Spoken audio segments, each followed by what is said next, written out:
Está começando mais um episódio do podcast Agro Depende, o podcast do universo agro, do mundo do agronegócio. Podcast para você aí que é profissional do agro. A gente já está praticamente em todo o Brasil, praticamente com o nosso conteúdo, atingindo várias pessoas, vários profissionais aí do agro. Hoje a gente entende que o Agro Depende já deve ser um dos maiores podcasts do Brasil na parte de conhecimento técnico, e a gente sempre convida a todos vocês, porque tem muita gente ainda para conhecer o podcast, né, para indicar para algum amigo, para algum colega. Isso aí contribui bastante aí para o crescimento também do nosso conteúdo, para que chegue cada vez em mais pessoas.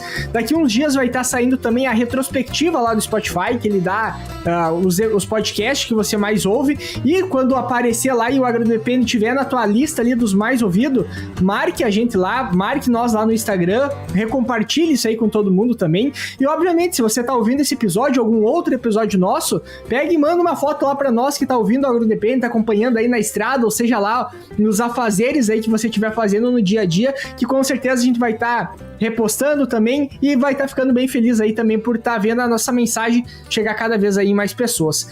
Iniciando então a apresentação da mesa de hoje, meu nome é Eduardo Sebastiani. Meu nome é Cassiano Sartor Decker e, novamente conosco, Adnei, chefe de pesquisa e desenvolvimento da Embrapa Soja. Se apresenta para quem não te conhece. Meu nome é Adnei de Freitas Bueno, né? Eu sou entomologista, então trabalho aí com pragas de soja, da cultura da soja, já fazem aí 17 anos, e desde o final do ano passado também tenho atuado aí como chefe de pesquisa e desenvolvimento da Embrapa Soja, junto com a equipe de gestão nova aí, né? E é um grande prazer estar aqui com vocês de novo. Até para quem quiser olhar também sobre os manejos de pragas da soja, que é um pouco que a gente vai falar hoje. Hoje a gente vai falar mais especificamente da lagarta, mas no episódio 155 a gente chamou aí o Adnei para conversar conosco sobre o manejo geral aí das pragas da soja, né?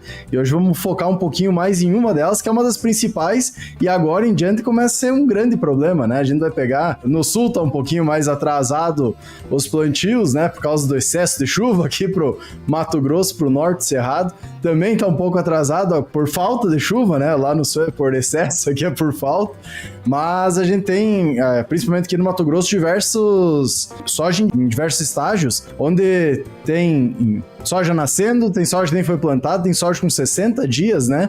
Então tu vê que tem um pouco de tudo e tá começando os ataques de lagarto.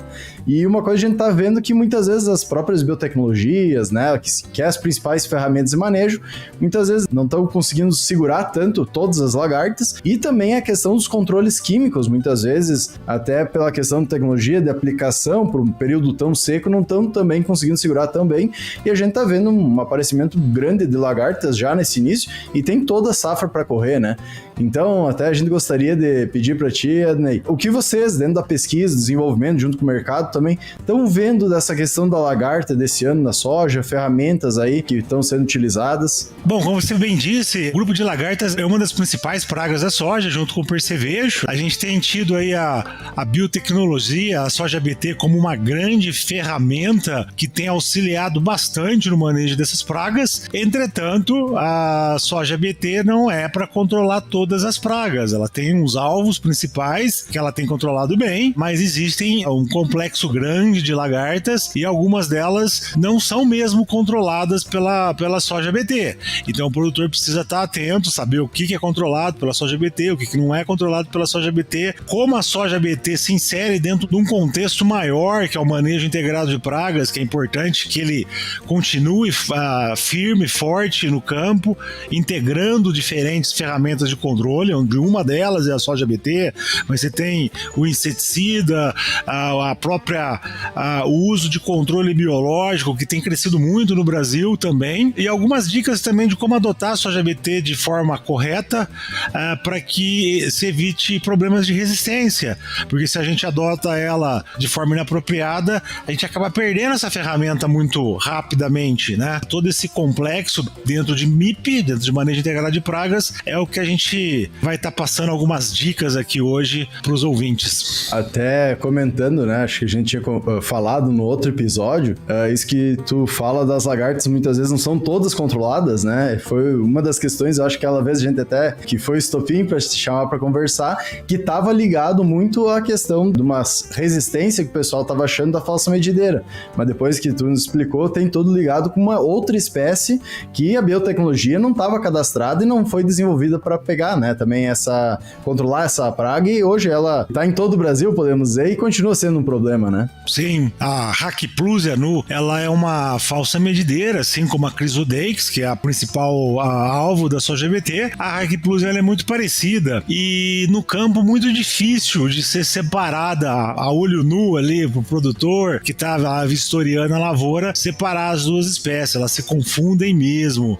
Então se pensava a princípio ali que era uma resistência de Chrysodex includes, na verdade não é, a soja ABT continua, inclusive o CRI1AC continua muito eficiente para Chrysodex, mas infelizmente a gente tem a Hackplusia nu, que não era alvo, mas era controlada, acabando aí como uma praga secundária que foi selecionada para resistência, e com isso ela ocupou esse nicho, né? Já que o BT tirou a Chrysodex e a Anticárcia da área, ao momento que ela é selecionada para resistência ali, ela acaba nadando de braçada ali e acabando ficando uma praga hoje importante, né? Além dela tem a Croccidosema porema, a broca das axilas da soja também, né? Que também está resistente à CRI1AC, mas é uma lagartinha, uma broquinha um pouco menos impactante, tá? Mas que o produtor no começo também, por ser soja ABT, ele se assustou, começou a aplicar muito inseticida, mas ela não tem uma capacidade de dano muito grande. A nossa recomendação da Embrapa aqui é que realmente só aplique inseticida para essa broquinha se eu tiver 50% ou mais das plantas com ataque, o que é difícil de ocorrer, mas o produtor às vezes se assusta, vê umas plantinhas broqueadas ali e já quer aplicar inseticida para não correr nenhum risco e às vezes acaba abusando do uso de inseticida. Hoje, quando a gente fala de falsa medideira, principalmente, eu lembro que eu tava no meu estágio do técnico agrícola lá em 2014 e aqui no sul tava indo pra finaleira a soja, digamos assim, chegando na época de colheita, e tava dando muito problema de falsa medideira, e algumas falsas medideiras até com uma coloração diferente, uma coloração mais escura, que elas estavam comendo até na vagem praticamente. Então ela tava com um comportamento meio que peculiar, né, pra condição normal dela. E aí já se levantou naquele momento, né, que poderia ser talvez algum outro tipo, e era bem no momento que se falava já de Helicoverpa, se eu não estiver enganado, então já tinha aquela confusão do que era que tava causando todo aquele dano. Aparentemente, parece que a falsa medideira realmente, em nível Brasil, ela é uma praga que aparece com mais frequência. Eu lembro que a Anticárcia, um tempo se falava bastante, a lagarta da soja, só que depois de um tempo começou a reduzir a Anticárcia, começou a aumentar muito mais a questão de falsa medideira, e segue sendo um problema como agora, mesmo tendo controle para Chrysodensis, a gente tem ainda a questão de dificuldade para controlar a Hackplusia nu, que está mais presente agora por não ter um controle através da genética necessariamente para ela. E aí volta uma preocupação de novo, e as aplicações para lagarta, que até pouco tempo atrás muitos produtores se esqueciam de aplicar inseticida para lagarta, né? Não era mais necessário para muitos, né? Aí começam os desafios de novo para tentar entender a dinâmica dessa praga e quais são as ferramentas para controlar, principalmente agora que a gente tem variedades que algumas toleram uma desfolha menor, outras toleram uma desfolha um pouco maior também, né? E aí tem esses pontos também em relação ao momento de controle e a dificuldade para controlar ela. Muito bem colocado, eu acho assim, independente das ferramentas que a gente tem para manejar pragas, temos aí já a soja ABT de primeira geração por 9 safras aí sendo utilizada, a soja ABT de segunda geração com mais toxinas ali sendo colocadas no mercado, ainda talvez não com a abundância da primeira geração ainda, mas ainda já disponibilizando aí algumas cultivares com essa nova tecnologia, controle biológico, novos inseticidas no mercado. A gente nunca pode esquecer que, independente da tecnologia, de quantas tecnologias tecnologias eu tenho disponível, eu preciso pensar em MIP, preciso pensar em associação de diferentes tecnologias. Identificação das pragas no campo é a base para se iniciar um controle. Quando tu vai no médico, ele não te dá um remédio, primeiro ele tem que fazer o diagnóstico, saber o que você tem, né? E saber exatamente o que você tem para escolher o remédio certo. No campo é a mesma coisa, não basta saber se tem lagarta, a gente precisa saber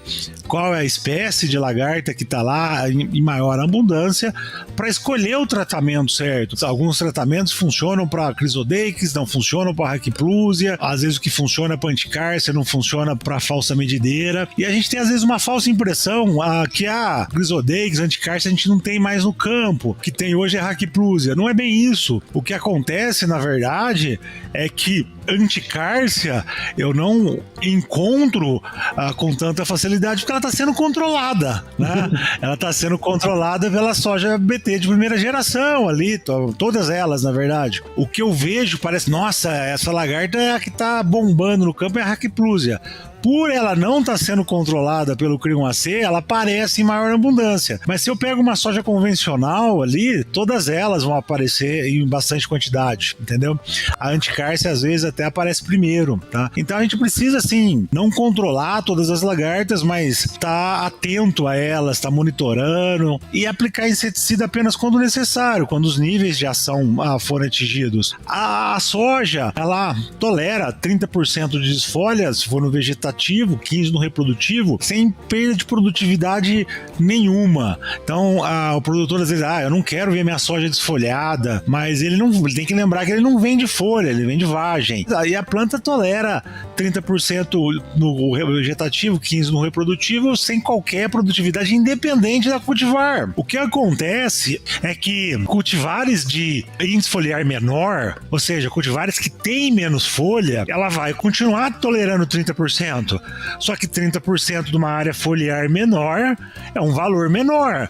Então o número de lagartas pode chegar naquele 30% mais rápido. Porque a lagarta come a mesma coisa daí, independente se ela tá numa soja de muita folha ou numa soja com pouca folha. É o que acaba causando muitas vezes uma complicação, vamos dizer assim, na cabeça do pessoal que pega, mas como é que eu vou botar uma soja mais precoce e deixar a lagarta pegar, né? Mas é bem exatamente o que tu falou. A quantidade, tu tem que olhar pela desfolha, não pela de lagarta, porque muitas vezes uma lagarta média, vamos dizer, que vai se alimentar por um tempo ainda, né, nos ínsares iniciais, ela vai causar um dano maior pegando aqui pro Mato Grosso, uma 6.9, uma 6.7, né, GMS 6.7, porque é uma planta que vai botar menos entre nós, vai ter menor quantidade, principalmente de folhas, como um todo, do que a gente jogar uma lá 8.5, 8.0, que vai virar um arbusto, né? Então, entra muito nessa questão. E essa questão genética de diminuir muito os ciclos, né? A gente vem diminuindo muito. Vamos ver, esse ano foi plantado muito precoce, vamos ver no que vem se vai ser plantado, porque esse ano a precoce está sofrendo mais por causa das questões climáticas também. Vamos ver o que vai acontecer, mas isso que tu comenta eu acho que é muito importante, não só pegar pelo número de lagarto, mas sim a visualização de como está a lavoura, como estão as plantas, porque cada uma vai ter sua característica, né? E junto com isso eu acho que é bom a gente trazer, e até uma pergunta já para ti, o que a gente pode esperar esse ano, como a gente pode analisar ligado às condições climáticas também, né? Por exemplo, esse desenvolvimento que a gente vai ter, aumento muito grande de lagarta ou não. Vamos pegar o exemplo de novo. Aqui no Mato Grosso, tu vai ter um clima seco, provavelmente, e quente. Lá no sul, um pouco mais ameno e chuvoso. O que a lagarta quer para se desenvolver melhor, vamos dizer assim? Para lagartas, principalmente, mas para pragas de forma geral, o clima, quando ele está quente e mais seco, é favorável para o desenvolvimento da lagarta. Quando eu tenho muita chuva, existe muita morte mecânica da lagarta, né? Morre afogada, literalmente, né? A chuva lava, joga ela pro chão, ela te fala morte mecânica, ela acaba morrendo ali com aquele estresse forte de chuvas muito fortes lavando a lavoura lá. Além de que a umidade aumenta muito também a ocorrência de fungos entomopatogênicos, fungos que causam doenças nas lagartas, que matam lagartas, fungos benéficos, tá? Apesar de muitas vezes a gente abusar um pouquinho no uso de fungicida, que acaba para controlar o fungo que causa doença, mas a gente abusa, a gente aplica demais, aplica às vezes nem quando tem doença, acaba matando os fungos benéficos e favorecendo a ocorrência de lagartas. Mas o clima quente e seco favorece lagartas, favorece pragas de forma geral. E esse ano o clima, o que esperar? É a coisa mais difícil de responder. O clima tá bem maluco, literalmente, porque no mesmo ano a gente tem áreas onde eu tenho problemas com lesma e caracol, tipicamente um problema de clima muito úmido, né? E tenho áreas com problemas de lagarta, tipicamente de clima seco. E muitas vezes essas áreas, sabe, o Brasil é grande, é normal, isso mas muitas vezes não são áreas tão distantes assim, regiões às vezes próximas umas da outra, uma região ali sofrendo com seca e outra sofrendo com inundação. Então tá bem maluco. O que o produtor precisa ficar atento é que se as chuvas se normalizarem, voltar a chover com uma precipitação aí um pouco mais, a umidade relativa a aumentar, o problema com lagarta tende a reduzir, vai reduzir naturalmente, tá? Agora, o que esperar do clima, nem os climatologistas estão acertando, não sou eu que vou me arriscar a falar o que esperar, né? A gente vê o clima. Eu viajei de férias no começo do começo do mês, uma semana antes, olhando o clima do lugar que eu ia, preparei a mala, cheguei lá e tive que comprar roupa, porque o clima tava outro. Ninguém acerta mais. Então, realmente, isso deixa, vamos dizer assim, cada vez mais desafiador também para o nosso produtor ali, porque clima impacta diretamente a atividade dele, né, que é no campo. Então ele tem que estar atento, tem que ver as previsões, mas preparado para mudar às vezes o planejamento de última hora ali, porque o clima tá bem maluco. E aí tem um ponto que foi comentado, né, em relação ao clima, que é a questão também, às vezes, das ferramentas que a gente tem para controle. Por exemplo, se tá muito seco e eu tenho presença de lagarta, tu já tem uma redução da performance, muitas vezes, do inseticida em função da condição do ambiente que está sendo feita aquela aplicação. E o inverso também é o contrário, né? No caso, se tem uma umidade favorável, tu tem a presença da lagarta, não vai desenvolver lá um fungo naturalmente no ambiente, porque tu já tem mais problema de outros patógenos que vai aumentar a frequência de aplicação de fungicida ao mesmo tempo. Então uma coisa acaba puxando a outra também, né? Pensando hoje para fazer controle de lagarta, uma das coisas que a gente aprendia já lá na faculdade, mas nunca ficou bem claro, talvez, no sentido de posicionamento de ferramentas, por exemplo, em questão de grupo químico. A gente sabe que tem alguns grupos químicos que têm um efeito que são mais fortes no caso, e ao mesmo tempo tem um potencial maior de gerar uma resistência, ou seja, se eu entrar com um próximo grupo químico numa segunda aplicação, porque na primeira não controlou direito, já não vai controlar e tu fica meio sem ferramenta para fazer o manejo. Então esses cuidados sobre quais ferramentas utilizar, também é importante ser cuidado, acredito que para ter um posicionamento bom e não deixar sair do controle também a população de lagarta. Exatamente. Para lagartas, a gente tem bastante ferramenta, né? Talvez tem pessoas que falam, lagarta nem é tão mais problema na soja, fala muito de percevejo, mas a grande diferença entre quando a gente pega lagarta e percevejo, os dois são problemas muito sérios, porém lagartas, a gente tem boas ferramentas para manejar, né? E uma diversidade maior, enquanto percevejo a gente tem muito poucas ferramentas, tá?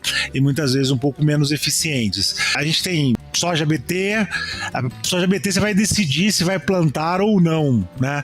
Então, se você está numa região onde lagarta é um problema frequente, é lógico, soja BT é uma ferramenta que você já pode começar plantando ela, mas nunca plantar 100% da área, pelo menos 20% da área, o que é a área de refúgio para não dar resistência. Então, daí você escolhe lá um talhão, 2 mais centrais na propriedade para tentar fazer com uma soja que não seja BT. Inseticidas, tanto biológicos, né, fungos, bactérias, quanto inseticidas químicos, eles são sim muito impactados pela radiação solar, temperatura alta, degrada muito esses produtos, tá? E tem um momento certo de aplicar.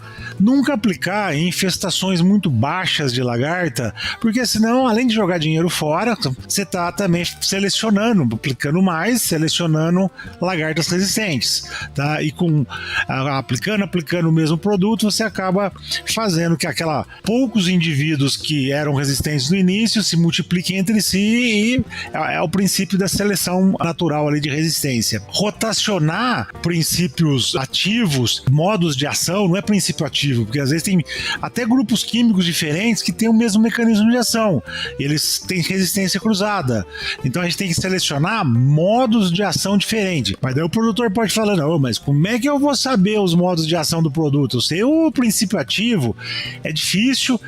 A maioria dos agrônomos, se a gente perguntar qual é o modo de ação do produto X, Y, se ele vai patinar na resposta, né? Se me perguntar aqui de vários produtos, eu vou patinar na resposta.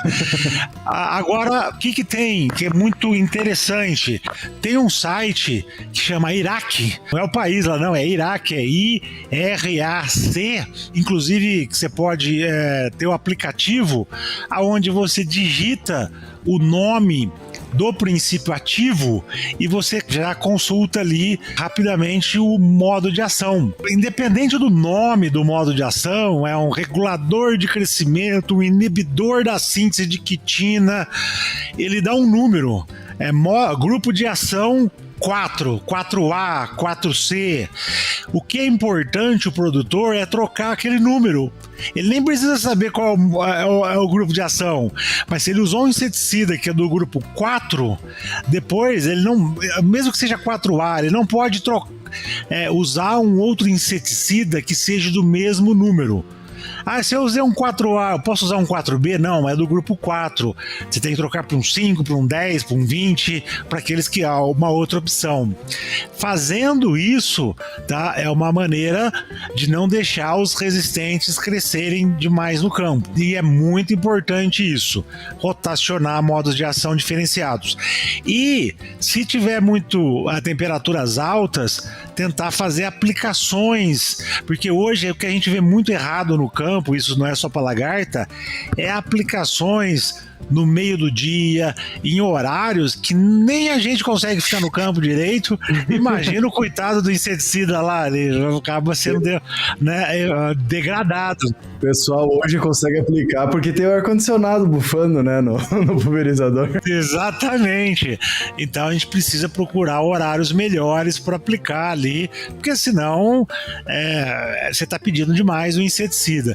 Um biológico ainda mais. Então tentar horários mais úmidos, um pouco menos quentes ali, e fazer a aplicação na hora certa. Se é um regulador de crescimento, se é um biológico, tentar aplicar quando eu tenho uma população de lagartas um pouco menores. Tem produtos que têm maior choque, que daí podem ser aplicados em populações um pouquinho maiores, de lagartas maiores. Então conhecer o modo de ação, conhecer se ele mata lagarta menor, lagarta maior, é importante para escolher o tratamento correto quando for preciso.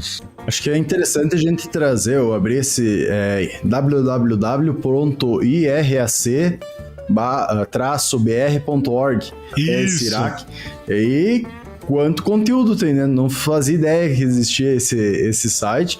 Acho que seria legal até aproveitar, eu não sei se é um site da Embrapa, eu vejo que tem a participação de várias empresas embaixo aqui, mas creio que a Embrapa deve estar junto aí no desenvolvimento dele, pelo menos. Se tu quiser dar uma palhinha de mais ou menos um pouco de tudo que tem, até para o pessoal às vezes não sabe que tem essa baita ferramenta na mão, tá disponível e não tá utilizando, né? O IRAC é um comitê mantido ali pelas próprias indústrias ali que são associadas, contribuem, e o objetivo dele é justamente trabalhar com questões de resistência para que as ferramentas existentes tenham vida mais longa, né? Porque se a gente não trabalhar a resistência, a ferramenta tem uma vida útil muito curta e isso não é bom para ninguém. Não é bom para o produtor, mas é lógico que também não é bom para a indústria que gasta uma baita grana lá para desenvolver uma ferramenta, põe no mercado, ela perde eficiência muito rápido pelo mau uso da ferramenta. Então, o IRAC tem essa função da conscientização, de passar o conhecimento ali, de usar as ferramentas corretamente para que a resistência não ocorra ou demore o máximo possível para ocorrer, e com isso você ter uma vida maior possível das ferramentas, né? Ela tem a Embrapa, lógico que ela apoia, porque é uma ferramenta de que transmite e leva conhecimento para o produtor, né? Tem várias coisas sobre modos de ação, princípio ativo. Uma ferramenta muito prática de uso é realmente saber o grupo de ação, para saber rotacionar produto, né? Porque às vezes a gente rotaciona modos de ação, grupos químicos diferentes, mas que tem o mesmo grupo de ação, o mesmo modo de ação, e para isso, para manejo de resistência, não resolve, tá? Então é só digitar o princípio ativo lá, vai ter uma aba onde você digita lá o princípio ativo. A única coisa que eu acho que o programa ainda precisa melhorar é que, por exemplo, uma ferramenta tradicional aí de busca como o Google, quando a gente digita, e se a gente digitar alguma coisa errada, né, a grafia errada, o próprio Google já sugere lá, você quis perguntar sobre isso ou sobre aquilo, né, e já corrige. A ferramenta de busca ali no Iraque, você tem que digitar o nome do princípio ativo em português e com a grafia correta, senão você não acha nada. Ele não dá. E muitas vezes, por exemplo, pegar um imidacloprid, às vezes você tem grafia em português, que é considerada correta, é com E no final, mas você tem com D mudo, que é a grafia do inglês, mas a gente usa às vezes aqui você vê coisas escritas tem variação em bula também. Isso, que é uma grafia de inglês e uma grafia do português. O site ainda não tá tão inteligente assim a ponto de você quis dizer imidacloprid com E te ajudar a buscar, né? Então, mas com exceção a isso, é uma ferramenta fantástica, e você pega o número lá e troca sempre os princípios ativos. Isso é básico para a gente não perder as ferramentas existentes, tá?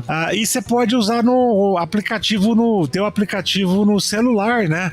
E com isso tá no galpão, tá lá fazendo a compra do inseticida, com uma internet você consegue consultar isso de forma rápida. Facilita muito a vida do que ficar decorando esse monte de nome de ação aí. Então eu acho que a gente precisa usar essas ferramentas, né? A agricultura digital não pode ficar só para propaganda, a gente precisa começar a usar, isso é básico, né?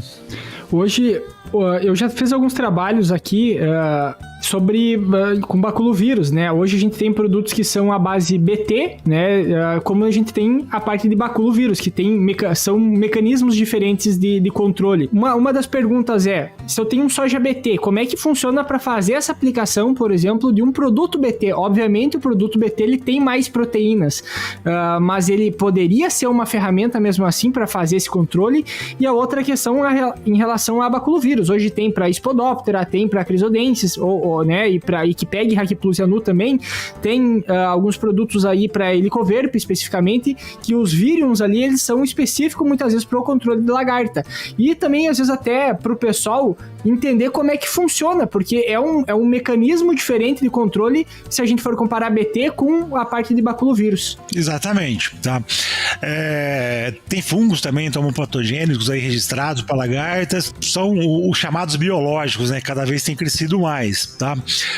O que é importante, eu acho que para a questão biológica, ela é um produto bem mais seguro, porém ele é bem mais específico, né? Então a questão do diagnóstico, saber qual espécie está ocorrendo, isso é importante, porque o controle biológico normalmente ele é mais específico. Baculovírus, Spodoptera, vai matar Spodoptera, pode até matar mais frugiperda, às vezes pode pegar Cosmioides, a Eridana, que está no mesmo gênero, mas o forte dela é para Spodoptera, não vai pegar anticárcia, né? Isso tem. E o BT, né, é a mesma ideia da soja BT, só que a soja BT é uma única proteína que é expressa ali pela planta, o CRI1AC. Agora a soja BT de segunda geração já tem mais proteínas, expressa o CRI1AC, mais o CRI2AB2, mais independente disso, os inseticidas BTs aplicáveis, normalmente eles têm mais mais proteínas, né? Então, no começo até tinha uma grande discussão se deveria usar BT aplicável em área de refúgio, por exemplo, ou muito próximo, ou mesmo na soja BT, tá? Tem muita gente que defende que sim. Eu, particularmente, pode, mas a gente tem várias outras ferramentas de inseticidas. Se eu quero usar inclusive um biológico, eu posso usar o vírus, posso usar o fungo, né? Então, como manejo de resistência é um ponto-chave ali para a soja BT, eu não recomendaria o uso de inseticida BT em soja BT. Tudo bem que vão ter mais proteínas ali, mas a resistência cruzada entre essas proteínas muitas vezes a gente não sabe, né? E a gente precisa preservar essa ferramenta, tá? Então, agora, se pensar num baculovírus, não tem nada a ver com questões de resistência ali para resistência a BT. Então, poderia usar sim um baculovírus. E baculovírus ele é específico. Baculovírus anticárcia para controlar anticárcia. Baculovírus falsa medideira é para Crisodeix, pode pegar Raquiplusa, que é muito próximo, pode, mas não vai pegar anticárcia. A Helicoverpa pega ali o grupo Heliotine, que são um grupo muito próximo. Então, fazer um manejo, um diagnóstico, uma identificação que aquele é o problema maior que você tem na lavoura, daí você pode fazer a aplicação desses biológicos mais específicos sem problema nenhum.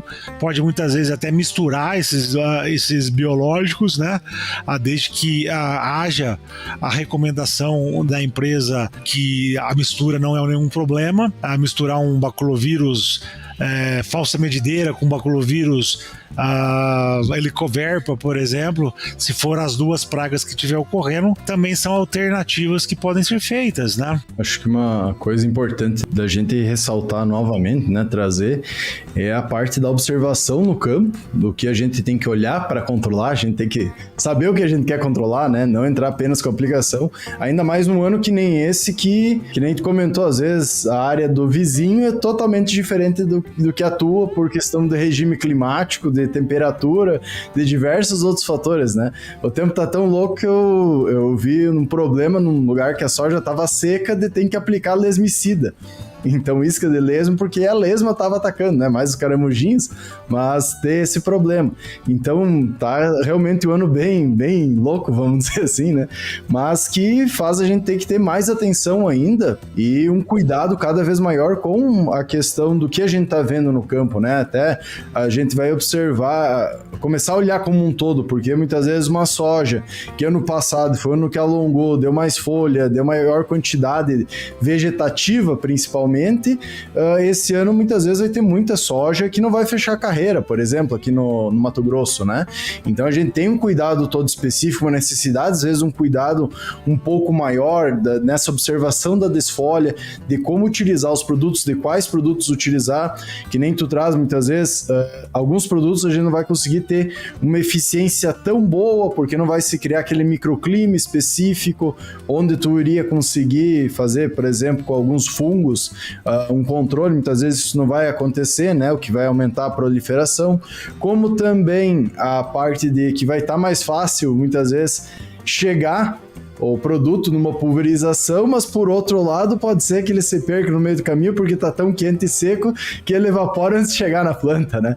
Então tem todos esses problemas que a gente tem que analisar e que vai ser diferente de uma área para outra, e vai ser diferente aqui no Mato Grosso, vai ser diferente lá no Rio Grande do Sul, pegando dois extremos que é as principais áreas produtoras, vamos chamar assim, de soja no Brasil, no sul ou no cerrado do Brasil, que a gente vai realmente ter que olhar como vai controlar e como vai verificar. E em anos que com incerteza de produção, com preço de soja não tão alto, tu tentar diminuir esses gastos e não precisar fazer aplicações muitas vezes que não tenha necessidade, é um grande diferencial, né? Então é uma questão que acho que é importante a gente ressaltar e pensar como a gente pode tomar essa decisão, né? Seria só nessa desfolha? Como eu posso observar e determinar se a desfolha bate 15%, 30%? Tem algum mapinha, não, mas algum protocolo pra gente fazer, até mesmo para observar esses lagartos aí no campo? A colocação que você fez é perfeita, né? Pegar anos atrás, né, décadas atrás aí, a gente conseguia vir num programa, por exemplo, e fazer uma recomendação que valia desde o norte até o sul do país, porque a gente não tinha tantas diferenças, eram poucos cultivares de soja que eram plantados, era mais homogêneo tudo que ocorria, né? O que se recomendava para uma área servia para outra. Isso não vale mais e cada vez mais o quebra-cabeça vai ficando mais complexo. São novos cultivares de soja, novas tecnologias BTs, novas pragas, novos inseticidas, novos modos de ação. Daqui num futuro muito breve aí deve entrar RNAi para controlar praga, inseto transgênico para liberar. A gente já tem isso na cidade ali para controle de Aedes. Isso deve chegar no campo. Então são cada vez mais quebra-cabeças, climas diferentes, cultivares diferentes, que faz e exige a presença do agrônomo no campo. Não dá mais para fazer recomendação de dentro da caminhonete, não dá mais para fazer recomendação do escritório e nem de um programa. A gente dá aqui orientações gerais, a gente tenta abrir a cabeça dos nossos ouvintes ali para pontos que ele precise ficar atento, né? Mas a presença lá, sujando a botina, amassando o barro no campo, fica cada vez mais importante. O diagnóstico, a recomendação do que fazer só pode realmente ser feita visitando a área, conhecendo a realidade. Acho que isso é fundamental. A gente aqui está tentando dar orientações, dando dicas do que é importante, ter atenção para, e uma delas é exatamente isso. A gente tem soja de diferentes ciclos, sojas de diferentes índices de área foliar, de diferente quantidade de folha disponíveis, diferentes pragas que muitas vezes até parecem iguais, como a Plus e Crisodex, mas são diferentes, inclusive para controle. E conhecer tudo isso é importante para saber quando controlar, se precisa controlar, porque se não precisar, você pode não controlar, além de economizar dinheiro, que você falou é muito importante, é lógico, mas também você não seleciona pragas resistentes, você não piora o cenário. Então, quando você não faz nada numa lavoura, não é só dinheiro que você está economizando, você está evitando problemas maiores também. Tá? E tudo isso só pode ser feito realmente sabendo que cada caso é um caso. Como o próprio nome do podcast fala, né? Tudo depende. Isso aí. E até nesse programa agora a gente falou mais principalmente de falsa medideira, dá pra se dizer, né? Mais voltado a isso. Mas a gente sabe que tem outras pragas aí de importância econômica, como a própria Spodoptera, que é uma praga que tá não só na soja, mas tá no milho, tá no trigo, tá em várias culturas, digamos assim, né? Presente, e é uma praga também de difícil controle. E eu acredito que grande parte das dicas aí que foi dadas já podem ser adaptadas para o mundo em si desse tipo de controle. Só que um dos pontos que são uns pilares, né, que a gente pode dizer, que é principalmente a questão do MIP, né, de fazer esse monitoramento, de fazer esse acompanhamento para buscar ter um melhor controle cada vez melhor. E um dos pontos também que eu queria perguntar é a respeito de tecnologias hoje que a gente tem. A gente já comentou muito bem, né, que o ideal tem que estar lá no campo, tem que estar com o pé no campo. Hoje a gente tem as tecnologias voltadas para a parte de doença, que o pessoal já faz esses mapeamentos, de prever, tem uma tendência de ter mais aparecimento de ferrugem em X local em função dessas variáveis. Hoje, para a questão de lagarta, existem algumas variáveis que são acompanhadas para saber quando vai dar um surto ou quando não vai ter, além de fazer o acompanhamento na lavoura, que obviamente tu não vai fazer aplicação necessariamente preventiva para esses casos, né? Mas mais para ter um dimensionamento do tamanho que tá, às vezes, o surto, se realmente é alguma coisa só mais localizada ou é mais geral. Tem como acompanhar isso hoje em dia? Igual doença, eu desconheço, não, eu acredito que não, tá? A doença, a gente tem sites, né, que dão alertas da onde as doenças estão ocorrendo, isso ajuda bastante. A gente tem previsões climáticas. As previsões climáticas estão diretamente relacionadas com as chances de ocorrência, mas são chances. Clima seco, clima quente, ele é favorável para a lagarta, mas tem que ter lagarta lá, ela tem que estar lá para ela se desenvolver, né? Então e eu não tenho mapas de ocorrência de lagarta que o produtor possa acompanhar, vamos dizer, quase em tempo real, quanto nunca é tempo real, porque sempre tem lá em alimentar o site, etc. Mas para doença, principalmente ferrugem da soja, existe uma rapidez ali de interação com a evolução da doença no campo, e o que o produtor pode acompanhar muito maior do que para praga, tá? Poderia ser feito isso para praga? Poderia, talvez deveria. É que para doença, isso é caro, esse processo de fazer esses, né? Só que para doença, se eu não aplico no início o controle de ferrugem, ele, se fizer preventivo, mas muito preventivo, o produto ele tem uma vida curta, né? Então eu tenho que fazer preventivo no início da infestação, ou seja, eu apliquei, a doença chegou, daí o produto está eficiente. Então, por isso, esse monitoramento talvez seja até mais importante. Como a praga é curativa, o inseticida sempre vai matar a praga existente ali no campo, talvez o custo-benefício disso não atraia tanta atenção de ser feito. Porque daria para ser feito. Não é feito, talvez, eu não sei bem o porquê. Agora, existem ferramentas, a amostragem com o pano de batida é que o produtor tem o diagnóstico certinho se ele precisa controlar ou não. Mas isso é caro? Não, mas gasta mão de obra. Mão de obra é cara, tá? E às vezes escassa. Mesmo se o produtor quiser pagar, às vezes ele não encontra pessoas para trabalhar e fazer aquele serviço no campo. Então, além de cara, ela é uma coisa complicada hoje. Em qualquer atividade no meio agrícola também, a mão de obra e mão de obra qualificada. Existem armadilhas à base de feromônio, vários tipos de armadilha hoje disponíveis no mercado. Elas não substituem a amostragem, mas elas podem sim funcionar como um sistema de alerta. Se eu não estou coletando nada na armadilha, que é um sistema amostral mais rápido de ser feito, vamos dizer assim, eu não preciso estar tão atento assim, eu posso estar um pouquinho mais tranquilo. E a armadilha ela pode funcionar como um sistema de alerta para qual área e a intensidade que eu devo ir lá e conferir com o pano de batida, tá? Eu só não sei dizer, e talvez esse seja o grande gargalo ainda da armadilha, que o preço disso também não é tão barato, né? Então não é tão usado ainda no campo a questão de armadilhamento para praga, que poderia sim ser um sistema de alerta às armadilhas para poder dizer aonde precisa ficar mais atento ali para amostragem ou não, tá? Mas hoje o produtor ele precisa contar, infelizmente, com o serviço dele mesmo, atento para as áreas dele, porque não existe esse serviço assim comunitário de sites oferecendo isso ainda.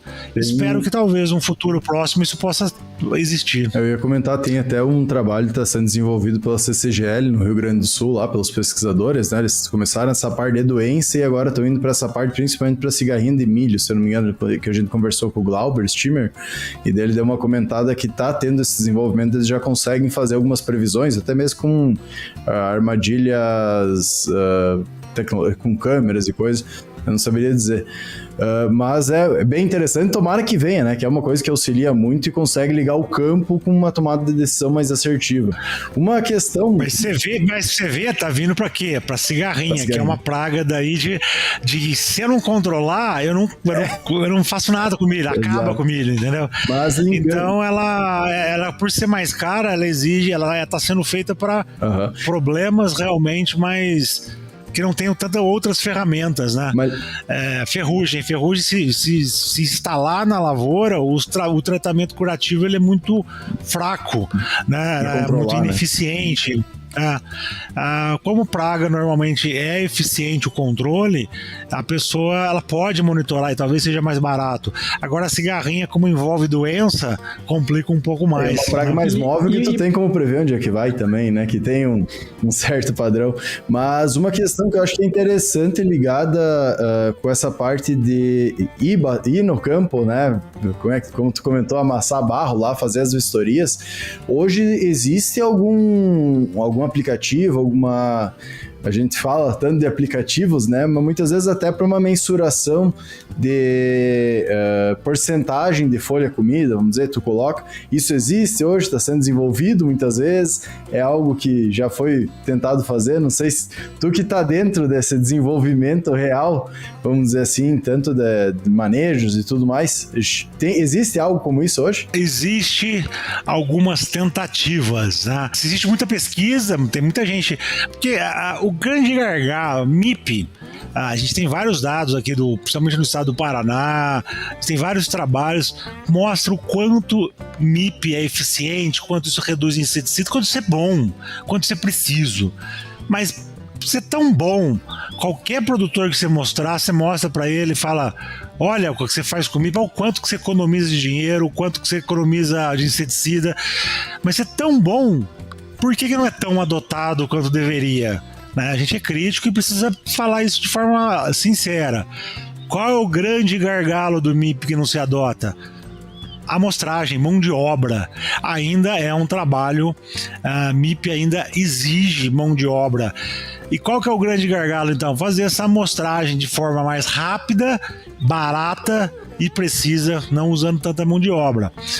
Hoje tem muita gente trabalhando ali, tentando fazer armadilha, tentando fazer imagem de satélite. Se tem algumas tentativas, mas confirmado, provado que é eficiente e seguro, ainda não. Então, assim, hoje aquele exame que vai falar mesmo qual é o problema, o que tem que fazer é o pano de batida. Outros exames, eles podem ser feitos, podem ser mais baratos, mais rápidos, pode servir talvez como um indicativo, mas eu tenho que confirmar lá com o pano de batida. Então infelizmente, tirar o pano de batida de cena, aposentar ele, a gente ainda não consegue ter a eficiência do MIP se a gente não tiver o pano de batida. Esse é o grande gargalo ainda dessa tecnologia, porque isso é exigente em mão de obra. Existe aí tentativas, mas uma coisa para ser usada em larga escala, com a segurança do pano de batida, ainda não. Hoje, só, última pergunta, a questão das aplicações, por exemplo, para percevejo, a gente poderia em algum momento fazer aplicações nas bordaduras, por exemplo, da lavoura, para fazer um controle. Para lagarta, eu posso fazer essas aplicações mais localizadas para ter controle ou sempre vai ser em área total? A dispersão da lagarta no campo também não é 100%, então poderia. Igual se tem para plantas daninhas, né, aplicações dirigidas, por que eu não tenho aplicação dirigida para lagarta? É possível. Já tem maquinário pronto para isso? Não. A bordadura já é um pouco diferente, um pouco mais fácil de ser feito para áreas grandes, aonde eu faço monitoramento mais detalhado, né? O percevejo ele é muito malvoador, então assim é muito nítido que ele começa a infestar a bordadura da área e depois vai entrando para a central. Já teve áreas onde eu cheguei a contar 20 percevejos num pano de batida, se andar até alguns quilômetros, um pouco mais de alguns quilômetros, até no centro da área e ter zero, né? Porque ele vai da área onde ele passou o inverno ali, onde ele está muitas vezes se alimentando. Nesse exemplo específico era um pomar que estava tendo ataque de percevejo e estava entrando para a área de soja. E daí você pode fazer a aplicação só na bordadura e usar o sal de cozinha, que é um restante alimentar de percevejo, 0,5% do volume de cauda, para que ele permaneça parado mais aonde tem o sal, porque o sal faz ele prolongar a alimentação. Muita gente pensa, o sal vai atrair percevejo, não é atrativo. Ele só ele prolonga a alimentação do percevejo parada. Também não faz o percevejo danificar mais? Faz ele danificar parado naquele lugar. E ao ficar parado onde tem o sal você mistura com inseticida, você acaba ficando parado onde está o inseticida e contaminando mais, tá? Isso funciona para percevejo, para lagarta. Ainda a gente não tem nem maquinários para fazer a aplicação e nem mapas de distribuição espacial de lagarta no campo para que um programa pudesse, de um pulverizador, pudesse ler, interpretar e fazer uma aplicação dirigida, né? A gente ainda não tem isso. E volta para o primeiro problema, que é a questão do monitoramento, digamos assim, né? Não consegue fazer também porque é difícil de monitorar pela mão de obra em si. Sem mão de obra, e a gente fala em qualificação dessa mão de obra e muitas vezes preço dessa mão de obra no campo, que inviabiliza, né? Com certeza. Mas entre todas as tecnologias que tem ainda, que bom que tem, né? Pra gente conseguir desenvolver, trazer, ainda criar, e que tem tudo para o agro continuar, agro brasileiro, acho que a pesquisa brasileira continuar saindo à frente, vamos dizer assim, do que toda a agricultura, vamos dizer, a tecnologia ligada à agricultura no mundo, porque a gente vai pegar a interação que tem aqui. Se a ferramenta funcionou aqui, que o Brasil é gigantesco, muda bioma, muda forma de produção, muda clima, como a gente estava comentando anteriormente. Se aqui funcionar qualquer uma dessas pesquisas, sair daqui para ir a todo lugar, principalmente se vai para um clima temperado, claro que não vai ser igual, tem que ser ajustado, mas vamos dizer assim, foi criado um algoritmo, alguma coisa para ser utilizado e funcionou aqui, ir para o clima temperado, que é padrão, é 2 tempos para funcionar, né? Então, aqui a gente consegue aumentar, podemos dizer assim, a rapidez também do aprendizado com as próprias culturas, né? A gente consegue testar em vários locais ao mesmo tempo e isso auxilia muito com que a gente consiga observar mais. E traz também a necessidade do governo, eu vejo como um todo aí, e até mesmo instituições privadas, cada vez mais investirem nessa questão de uma pesquisa de base, de um desenvolvimento de base, em toda essa questão de pesquisa realmente que está sendo realizada, que num primeiro momento às vezes não parece que não serve para muita coisa, mas depois pode transformar toda uma cadeia, né? Então, acho todo episódio que a gente acaba falando com alguém da Embrapa, a gente sempre dá uma comentada sobre isso, porque é de extrema necessidade, né? No primeiro momento, às vezes uma pesquisa não se mostra, não se parece que vai trazer tanta coisa ou tanto desenvolvimento, mas a gente sabe, até a gente falou já com a Cristiane Paiva, com a Maria Ângela Hungria, aqueles estudos muitas vezes que elas faziam com a questão de micro-organismos não eram grande coisa. Hoje, a gente vai pegar o mercado biológico, o que é no Brasil, né? A transformação que o biológico está trazendo, tanto para um aumento de produtividade quanto para o controle de doenças, de pragas. Então, tudo isso auxilia no desenvolvimento. E, querendo ou não, cada vez mais a gente tem que se orgulhar da própria Embrapa, que está trazendo todo esse desenvolvimento e que faz a gente se orgulhar cada vez mais do próprio Brasil, né? Pena que boa parte da sociedade acaba não olhando e observando isso e falando mal do nosso agro brasileiro, né? Então a gente tem muito que se orgulhar e trazer desenvolvimento aí. Sem dúvida, o agro brasileiro, ele é sustentável. Tem muita gente falando besteira, a soja é destruidora do ambiente, né? O agro brasileiro, a soja, qualquer cultura, a gente é exemplo para o mundo, não só em capacidade de produção, como também em sustentabilidade, tá? Temos pontos para melhorar? Sim, mas isso não significa que o agro brasileiro é problema. Inseticidas, a gente muitas vezes fala que o Brasil é o maior consumidor de agrotóxico do mundo. Isso é uma mentira, uma falácia, uma distorção muito grande, tá? Se a gente pegar consumo de inseticida por área plantada, Japão, que é um país extremamente desenvolvido, consome muito mais inseticida que a gente, tá? O Brasil produz fotossíntese, ele produz alimento 365 dias por ano. A gente tem na mesma área ali, às vezes 2, 3 plantios realizados na mesma época, tá?